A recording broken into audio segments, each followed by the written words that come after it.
Okay, let's go. Welcome back to the Ben Bowman YouTube channel. Tottenham played Hearts in our first proper pre-season friendly last night, and we are going to go through everything that happened. There's so much that we learned, so much young talent on display from Tottenham. Ange Postecoglou being brave to give those players that opportunity in that second half. He changed everything at half-time, and it paid off. Look, you have to caveat it with the fact that it's a pre-season game. You can't read too much into it, of course. But we're going to go through everything in this video. Make sure to smash the like button. Make sure to subscribe to the channel. This is my first live stream, so I do apologise if there are any hiccups. We have done a few tests. Everything should be all good. But yeah, make sure to like the video, subscribe to the channel, and we're going to go through absolutely everything that you need to know about Tottenham Hearts last night in this live stream now. So, where should we start? Because there was a lot of positives to be taken. This is how Tottenham lined up last night. Brennan Johnson in goal. Archie Gray and Oliver Skipp at the back really caught the eye in terms of the team selection.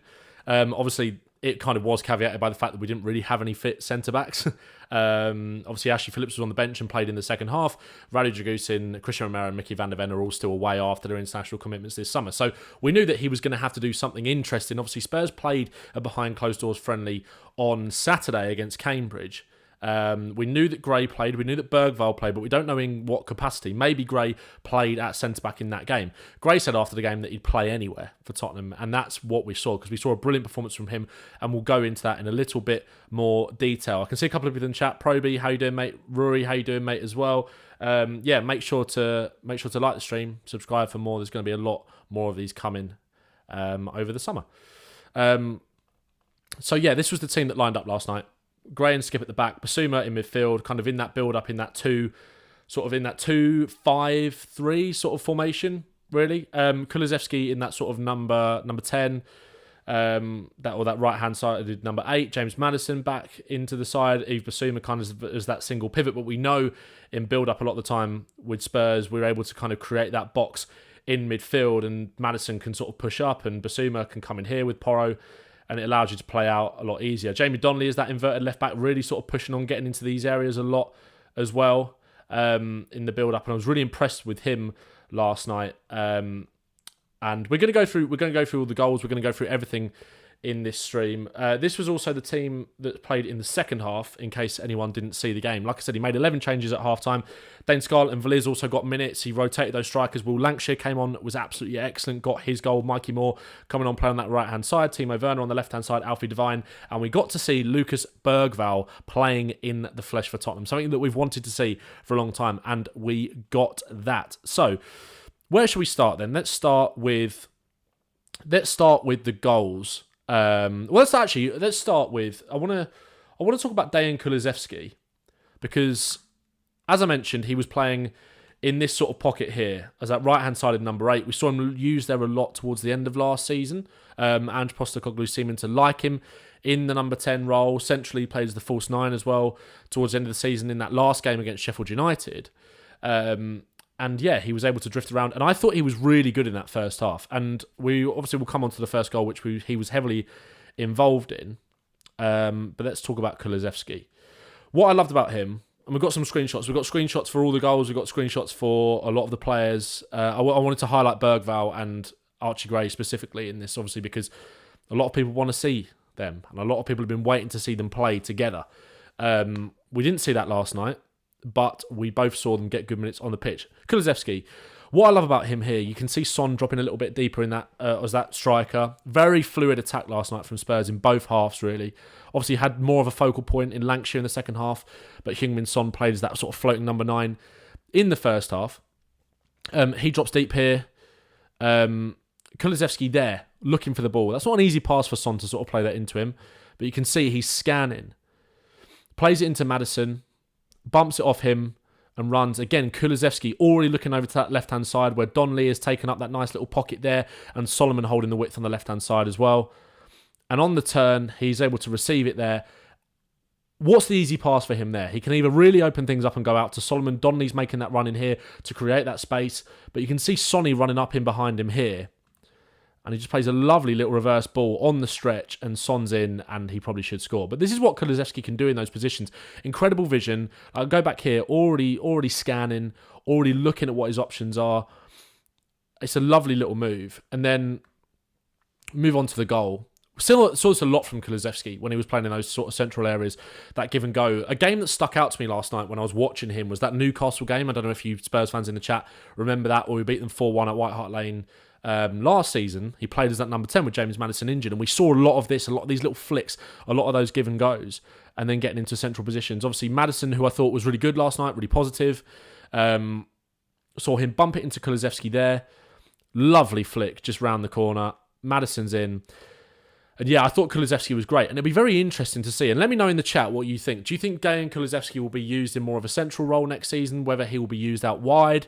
I think he's such a great asset to have in the squad. I really, really do. And look, I'm a huge fan of Kulusevski as a player anyway. But I think he's almost unlocked something a little bit. Dejan Kulusevski has spoken for so long about how he almost sees himself more as a central player, as that number 10. Rather than a winger, and I think we're going to see that a lot next season. Such a great versatile option to have in the squad with so much quality as well. Let's go to the chat then. What are some people saying here? So Gray and Kalu were unreal last night. T. Smither, I agree, mate. I do.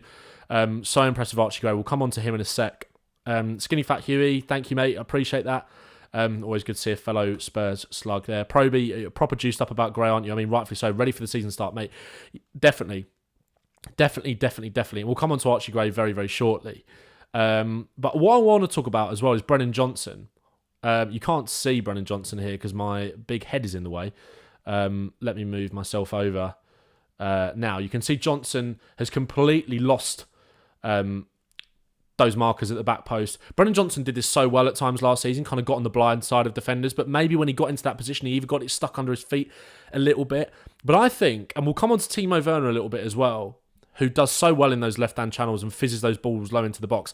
I genuinely think there's a 10 or 15 goal season, maybe even 20 goal a season in all comps coming for Brennan Johnson, because he's so effective with his movement off the ball, and he gets himself into these areas here, into situations where he can't miss. And again, we saw him miss a few of those last season where he just either goes too early or arrives too late maybe. But that will become Brennan Johnson's archetype goal next season. I genuinely believe that. And we already saw a lot of it last season. So I was buzzing for him.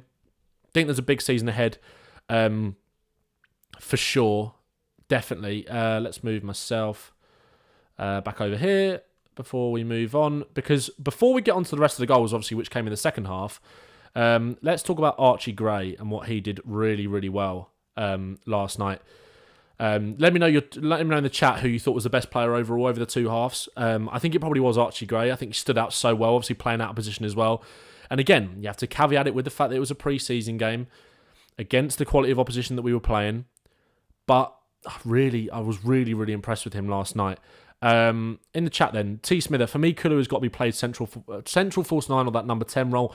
I agree, that's where I see his kind of long-term future. But again, Skinny Fat Huey coming in there, saying the opposite. Wide, I think he only played there due to international tournaments. I feel like he'll be behind Madders, but predominantly on the right. I guess with Kulu, I think with Kulusevski, there'll be a lot of rotation because obviously there's a lot of games coming next season in Europe. But I think that rotation will come in games as well. Like last season, how many times were we 1-0 down towards the end of the season and he'd make bold changes at half-time, play Kulusevski on the right-hand side in the first half, then drop him that little bit deeper and play Johnson as the outlet on that right-hand side, because I think Kulusevski is so good at picking up pockets of space, playing those balls in between the lines as well into Johnson. And I really like the idea of Kulusevski centrally. But again, I do think that's something, and maybe whether it happens from the starting games or not, we'll see. But I think he's got that option to change it in-game as well. So I really, really like that. Let's come on to Archie Gray. Oh boy. Is there any way, can we pay Leeds a bit more money? Anyway, anyone? Superb. Really, really good. Line-breaking passes, which we're going to come on to here. Obviously not under much pressure, but he's able to whip that pass into Sonny. And who does that remind you of playing out from the back? Christian Romero, getting high up onto the halfway line, fizzing those balls into the forwards. I can't remember if I got a screenshot. Oh, yeah, of Sonny flicking it on. Spurs will score goals like this next year. Sonny's flick on, I think it gets blocked by the defender. But you see Kulusevski there, just out of the picture behind my head. Kulusevski's ready to dart into that space. Gray fires it into him, into Son, and the little flick around the corner doesn't quite come off. Again, I thought his ball playing out from the back was very composed. Here, another example of him reading the danger. Doesn't commit too early on this challenge. Obviously, we're a bit exposed here. Porro's central. He's got Skip alongside him. If there's a runner here, they're kind of in. But Gray waits to make the challenge, and then in he goes and wins the ball back into Basuma, and Spurs can play out Basuma loses the ball here on the halfway line. Again, you can see the seagull coming to the picture there. The seagulls last night were making this viewing experience pretty horrendous. But Basuma loses it. But again, Gray is there, able to mop things up, and is able to just use that composure and just play out really nicely. Again, Gray out from the back here, evades a challenge under pressure. And he does fall a little bit here. He is under pressure and he feels that, but he's still able to wriggle away with that strength that he's got on that frame. Again, ball coming up to the halfway line. It's bobbling, it's bouncing. What does he do? Gets above the striker and just puts his body there and reads it incredibly well. Again, he's got the long pass in his locker as well with this long diag over to Solomon. You can't see quite out of the picture there. Apologies for that bad screenshot. But again, good ping, and it goes to Solomon over the head of the defender. This is what I was really impressed with. Obviously, you can't see Archie Gray in the picture here. But Spurs work it nicely in this move. I think a cross comes into the box maybe and it's headed away. Archie Gray's not in shot there. But what's going to be really good as well in midfield next season is that anticipation and that reading of the danger. And he's just there, ready to anticipate a receive, get in behind the striker, and again, Spurs are able to play. Another one here, final few examples of here, just perfect timing in the tackle. And again, just a comfortable little pass back to his, I believe that's probably back to Oliver Skip, back to his centre-back partner. To come in and show that much composure, and I think we've got some stats from Archie Gray's game here. Shout out to Spurs Express. Obviously, this is on Twitter. Go and follow me on Twitter as well. Ben _Bowman _ it'll be in the description. And go and follow the TikTok page. Make sure to subscribe to the channel if you haven't already. Thanks. I can see a lot of people in the chat. It's my first live, so I'm buzzing to do this. Go to some comments here quickly before we go to these stats from Archie Gray. Skinny Fat Huey again. Gray was phenomenal in the first half. Seeing him live was fantastic. Such a clever footballer. Exactly. I think he's one of those ones where, again, I made a video on him. Go and check that out on my channel. Again, you kind of recalling back to some of the times that you maybe saw him last season. I'm sure we maybe all watched him play against Chelsea in the FA Cup. But again, to kind of see it firsthand and see it for yourself rather than just on the highlight reels was really, really, really impressive. Both Johnson and Kuda can play 9 if needed. Spence was great. A lot of Spurs players are versatile. Exactly. Got so much versatility in this squad, and that's what Archie Gray speaks to really well as well. Such a clever sign. And again, we'll come on to Spence a little bit later.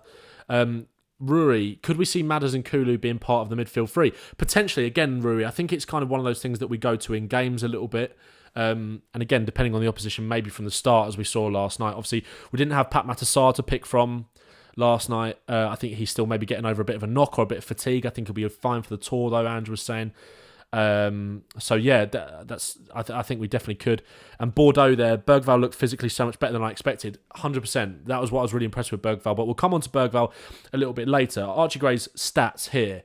50 out of 52 passes completed, 5 passes into the final third, 2 out of 2 accurate long balls, 1 clearance, 1 headed clearance, 3 interceptions, 3 ball recoveries, 1 out of 1 ground duel, won all of his 3 ground duels and didn't commit a single foul. Such composure from the young lad.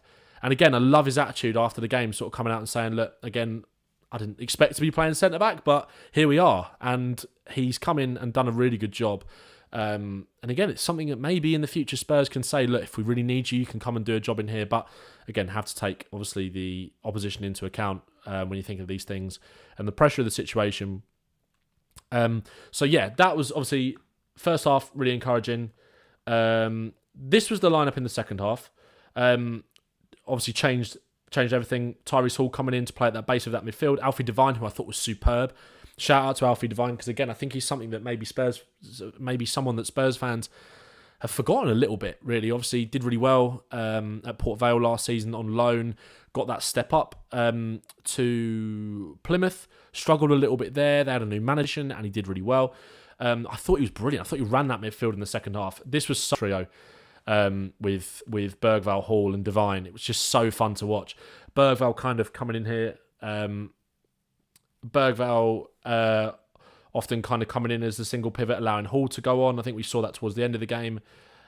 Such fluidity in that midfield, which I was such a fan of. Obviously, Will Lancashire comes on as well. Mikey Moore on that right-hand side. We'll chat about Mikey Moore. My word, we'll chat about Mikey Moore. Max Robson coming on, filling in at left-back, just like Jamie Donnelly did. Really, really from him. Bergvall's very composed. Yeah, I totally agree. I don't know if I've lost the chat here. I think we're good. I think we're back. Yeah, this was the lineup for the second half. So let's get into some of the goals then. Just let me know in the chat if am I still here? Are you still with me? Hopefully we're all good. Apologies. Like I said, this is my first stream, so if there are a few hiccups, then I apologise with that, but I think we should be okay. Right, let's move on to the second half, and let's move on to the goals before we come on and talk about Lucas Bergvall. So let's just rewind this. Obviously, Hearts equalise, mistake from Emerson Royale. What did we all expect? 30 seconds on the pitch, and he gives away that goal. Was frustrating. Okay, I think we're good. This was lovely from Jed Spence. Jed Spence was fantastic when he came on. Driving run. What has been really impressive about Jed Spence, and I was just on the Fighting Cock, we were talking about this, is that you look at a lot of the fullbacks that Spurs have brought in over the last few years with Destiny Doggy, Pedro Porro, and Jed Spence, another one. They were all kind of brought in as wing-backs, right? But how well all three of them, obviously Jed Spence, very small sample size, have kind of come in and adapted to a very new position, playing as that inverted fullback, almost as a number 10 a lot of the time, kind of in that build-up. We definitely see that with Porro. We saw that a lot yesterday. Obviously, Porro having that chance where he was through one-on-one, there to receive it from a flick round the corner from Som, getting themselves into really good, exciting attacking areas. But Jed Spence, what was more impressive about him was his ball-carrying ability and his ability to arrive late in the box. Obviously, got his goal that way.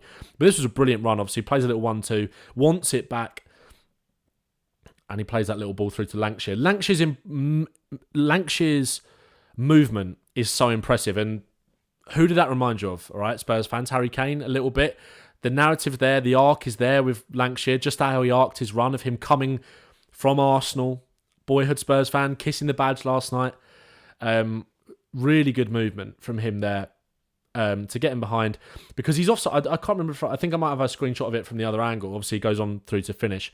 Yeah, we've got it here. So when Spence picks that ball up, obviously you can see Lancashire offside position, but the desire to get back quickly and then end up in that position just a fraction of a second later, he peels back. Something I've noticed a lot with Will Lancashire in terms of his movement, and I noticed it particularly in the Premier League Cup final where he scored a couple of his goals, was his ability to peel back. He loves that kind of little peel back. His movement is sensational. And he does that really well. Offside, comes back into an onside position and just arcs that run and darts. Really, really good. And here was the third goal scored by Mikey Moore. And my word, that kid. Playing on that right-hand side. Again, it's not really a position we've seen him playing too much. Obviously, he likes to play off the left. Again, there's a video out, Mikey Moore on the channel, so go and watch that. Yeah,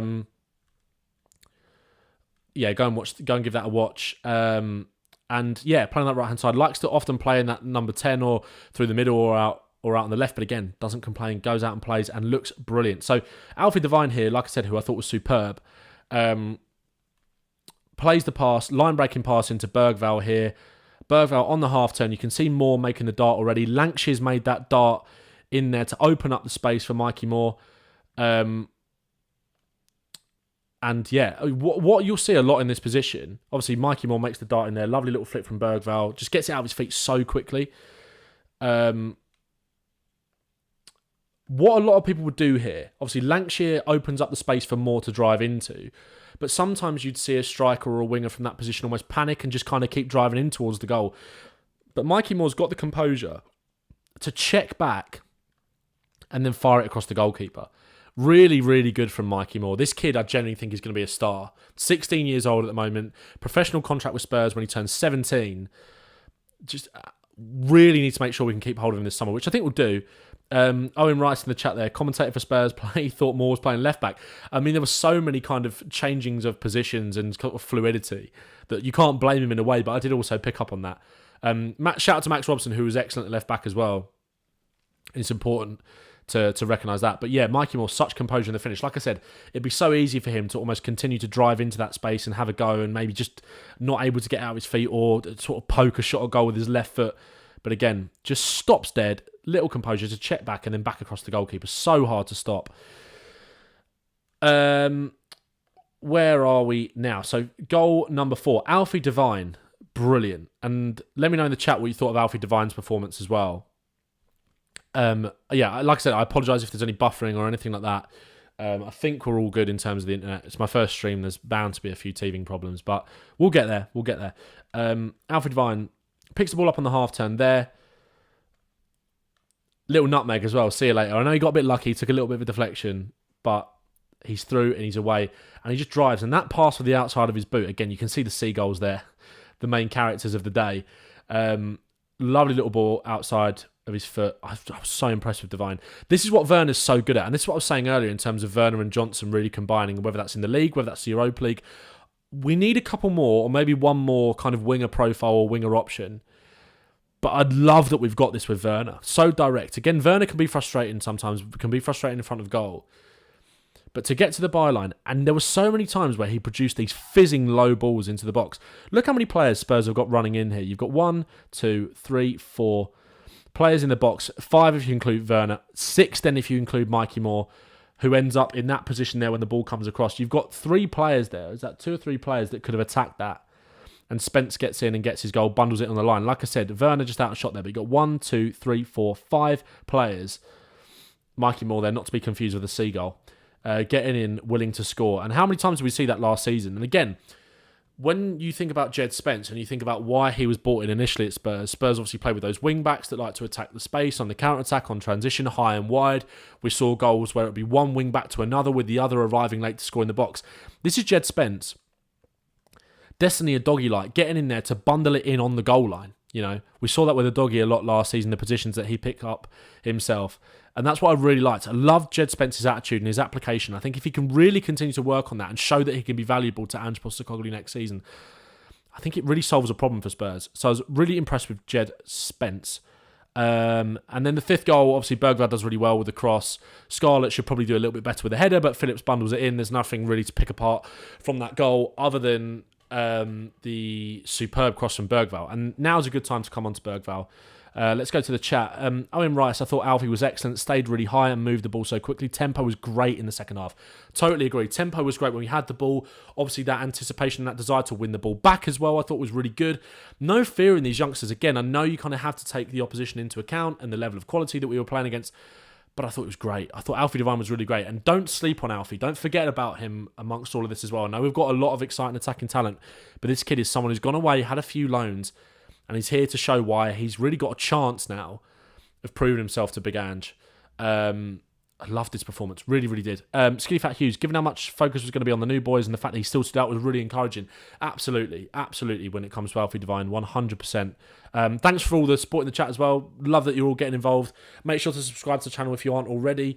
And let's talk about what a lot of people have, you know, what we all wanted to see really. Lucas Bergvall. And I've only got this screenshot that I wanted to show, right? Because I thought Bergvall's game was great. I thought there were a few sloppy moments, but again, his desire to go and win the ball back. I wanted to talk about this move. I made a TikTok about this move, right? And again, it's simple. It's simple football. But, and the people who say that you're hyping him up over nothing, this is so simple, but it gets taken for granted. He's under pressure there. He's the one, and this is what I was talking about earlier, in terms of that fluidity in this midfield, that Hall... Devine would be pushed up quite high a lot of the time. Obviously, Lancashire wasn't on the pitch by this point. Move these all up a little bit. Emerson and Phillips can split. Robson can come into these positions. Let's put Tyrese Hall in there.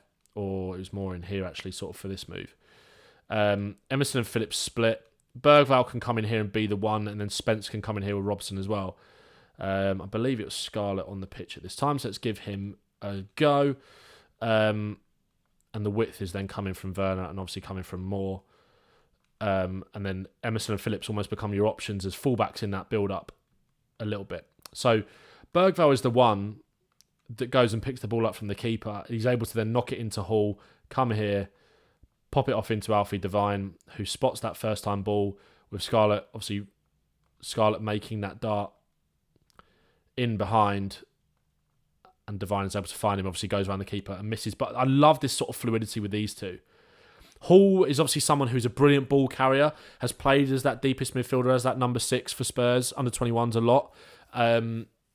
But that just shows Bergvall can go and do it as well. I can go and be the one that picks the ball up off of the keeper, and that's what we saw in this move here. Under pressure, back to goal. Just picture someone like Pierre Mohoybier maybe in that situation. And again, obviously, you have to take the game state and the game situation into play here in terms of the context of the opposition and all those things.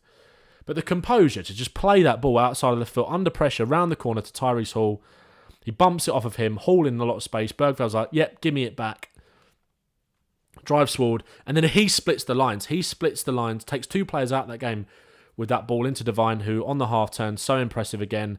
And a lovely little ball through to Dane Scarlett. Obviously, Scarlett goes around the keeper and isn't able to finish. And I do wonder, again, this is something we talked about on the Fighting Cock, about whether Scarlett is going to feel that pressure a little bit now. Obviously, with Lancashire, so impressive in his movement. Obviously, let's go back to Lancashire.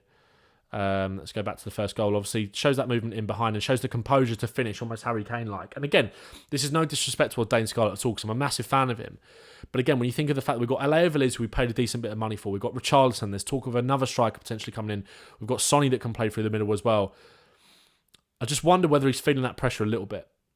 I do wonder whether that, and he's going to, obviously, Ange Postecoglou has spoken about the fact that he likes him a lot, and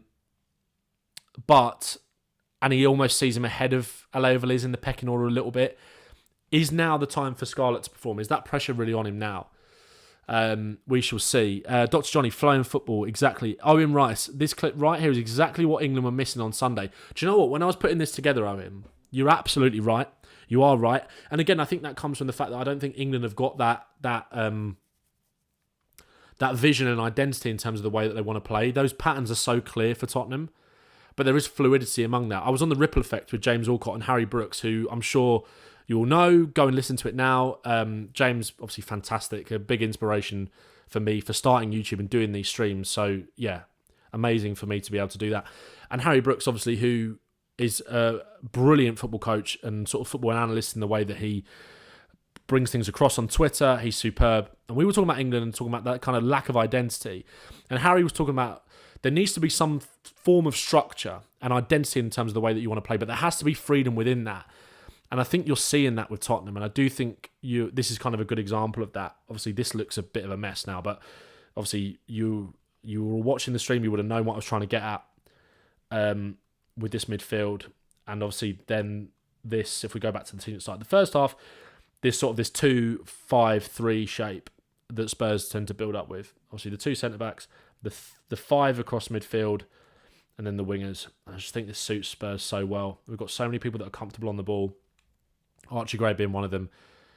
There's a lot to be excited about next season. Look, I'm going to end it there. Thanks so much for the love in the chat. My first live stream. Apologies if there was issues with the connection at some point. We'll make sure to get that sorted. And yeah, there's probably going to be another one of these Sunday after the QPR game. I did a live watch along on TikTok as well for the game last night. So if you were there, shout out to you. That was incredible. Really, really enjoyed that. Probably going to be doing that for all the pre-season games. Could even do them on here maybe as well. But thank you so much for watching. Let me know in the comments below who you thought the best player was last night. Who stood out to you? What really encouraged you? Just let me know any thoughts you've got on the game last night in the comments below. Thank you so much for the support on the channel. And yeah, up the Spurs.